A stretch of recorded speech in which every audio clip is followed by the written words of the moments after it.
My disappointment is immeasurable, and my day is ruined.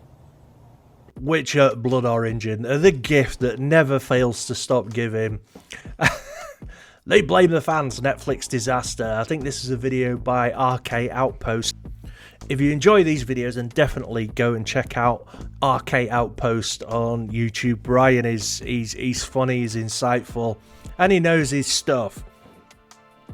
Anyway, my channel is more important right now. Do not forget to like and subscribe. Help me out, support the channel and all the rest of it. It's a brand new channel. It's going fantastically. It's going swimmingly. And you're all to thank. So, thank you. So, Witcher Blood Origins. Oh, God. It's... I mean, in this it says 8%. It's trash, but now it's gone up to 11%. Which, to be fair, isn't much better for... you know, an IP like Witcher, but it's been ruined. I've done videos about it. Go and watch it. The Witcher Blood Origin breaks record for Netflix's worst audience score. Blood Origin has an audience score of only 8%, but many of these reviews perpetuate racist, sexist, and ableist talking points. Bullshit. You're just using it as an excuse for your show being bad. It's not being ratioed by racists and sexists and ableists. The show is garbage. And that is why it has got bad reviews. The Witcher Blood Origin seeks to explore the beginnings of Andrzej Sapkowski's world, unpacking the conjunction of the spears, bringing monsters to the very first Witcher and the pre-collapsed elven civilization. However, this deep dive into the Witcher's past has become Netflix's lowest scored show today, it's sitting at only 8%. For comparison, Netflix's first season of Resident Evil has had an audience score of 22%, and Hype House clawed a score 4% higher than Blood Origin at 12%. That's Hype House. That's a bunch of dumb cunt influencers taking videos of each other dancing. Critics aren't too fond of this Witcher prequel either, as it sits at 38% from their reviews. But it's important to remember one thing. You're wrong. Here's why. To start, you're completely missing the point, and everything you think is actually at odds with reality when you look at the data.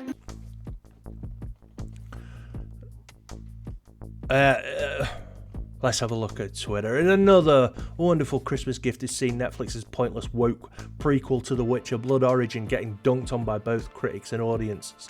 Nobody cares about Witcher without Geralt. And herein lies the problem. Henry Cavill has been booted from Witcher. You know, he's been let go. He's not going to be Witcher anymore. And I think a lot of this is the problem. A lot of people are up in arms about the fact that Henry's gone, and I think that is one of the reasons. I mean, obviously apart from it being complete trash, but it's one of the reasons why Witcher Blood Origin is getting ratioed so badly, because people are pissed off about Henry Cavill leaving The Witcher. Ever since Henry Cavill was first cast as Geralt of Rivia, he's talked time and time again of his love for all things Witcher.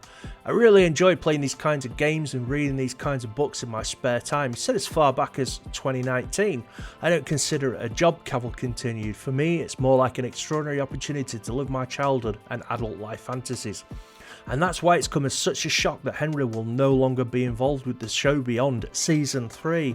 It's disgusting. You've actually got an actor of Henry Cavill's caliber who knows the lore, he knows the books, he knows the show, he knows what Geralt's about, he knows what everybody should be doing, and they're just like, oh no, we'll get rid of him. You know, we'll get on to that. It's time to stop tossing these coins to Cavill, because on October the 29th, Netflix revealed that Geralt has been recast for the season 4 with Liam Hemsworth, and he's now set to star as the titular White Wolf. Now, listen, I've got no problems with Liam Hemsworth. I'm sure he'll do an okay job, but the thing is, he's up against it from the get-go. In an official statement following a big reveal on who Geralt said he's over the moon about the opportunity to play him. That's lovely, but lots of fans have already made it clear they're not happy with this change. They're not happy with the change because the writers, they don't like the IP. They don't like The Witcher. They don't like the comic books. They don't like the games. They've said this and they're ruining The Witcher. So basically, Liam Hemsworth is just going in and he's going to be playing a shadow of a character. And, you know, like I said, the poor guy is up against it. As Liam himself said, he's got some big boots to fill. And for most viewers, it's impossible right now to imagine anyone other than Cavill in the role. Regardless of what you think of the show, the one thing Witcher fans all seem to agree on is that Henry is the Witcher, perfectly embodying the Geralt of the dreams from the books and games alike, and he is. So what gives? Well, in a statement of his own, Cavill was typically gracious about leaving the show and wished Liam all the best as his replacement. In my stead, the fantastic Mr. Liam Hemsworth will be taking up the mantle of White Wolf. As with the greatest of literary characters, I pass the torch with reverence for the time spent embodying Geralt and enthusiasm to see Liam's take on this most fascinating and nuanced of men. Liam, good sir, this character has such a wonderful depth to him. Enjoy diving in and seeing what you can find. Now, that's all well and good, but why exactly did Henry decide to break our hearts and leave The Witcher in the first place? No official reasons be given just yet, but we have our suspicions. Yeah.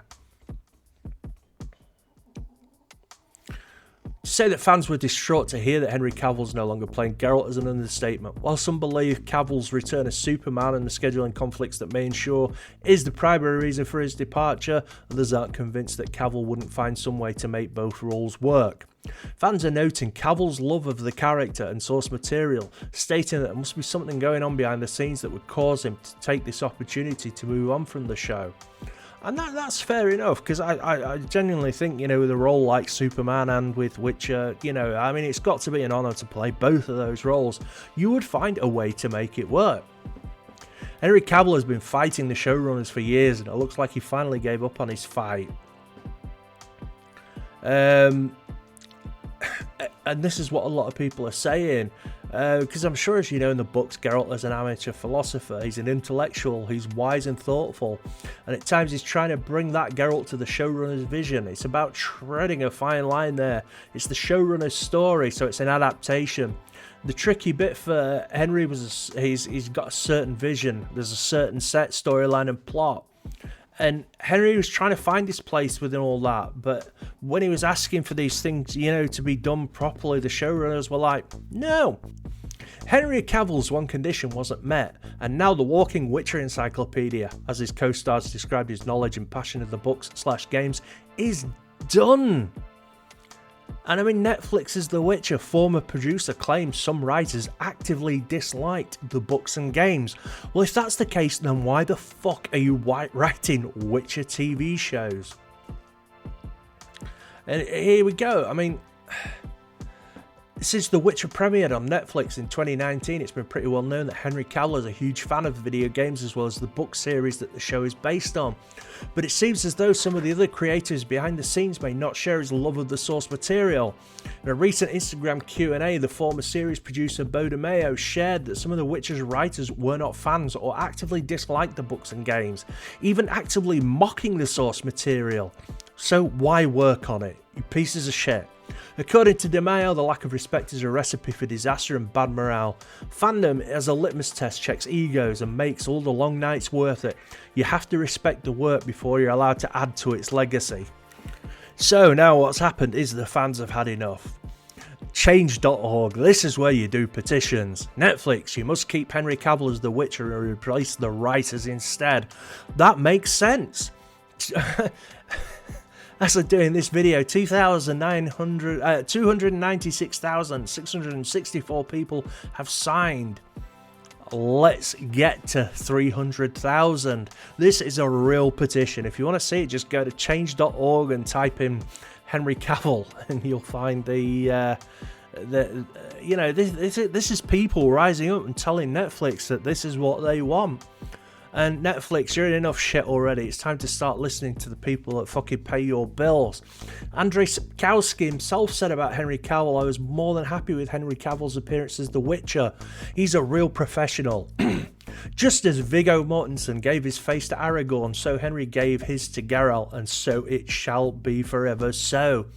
Henry isn't leaving The Witcher because of Superman. Netflix executives have once again made a grave decision against delivering for the fans.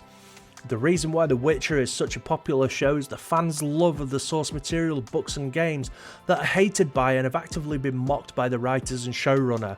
Henry Cavill is one of those big fans. He knows all of it inside out and he wanted to stay true to Sapkowski's world, which is why Netflix wants to replace him. Let's show them in pure numbers and thus lost money, because that's all they really care about, that none of us Witcher fans will stand with them and abandon the show and potentially our subscriptions after The Witcher Season 3 is concluded. Netflix can only exist because of all of us paying them money to produce content that is entertaining for us. Unfortunately, all public information points towards a production team making decisions that are completely opposite to the fans, our interests. We've already had to suffer through the disaster that was the end of Game of Thrones. Netflix don't repeat the exact same mistake of holding on to writers and showrunners that believe themselves to be superior to the actual creator of the stories that made them successful. So, I don't know if it'll help, but maybe go over and sign the petition. But this is how strong people are feeling about this. When the writers and showrunners are running a great show into the ground, then surely it's them that should be got rid of and not the star of the show. Thanks for watching, guys. This is Sleepy P. Don't forget to like and subscribe, and I will see you all soon. Peace out.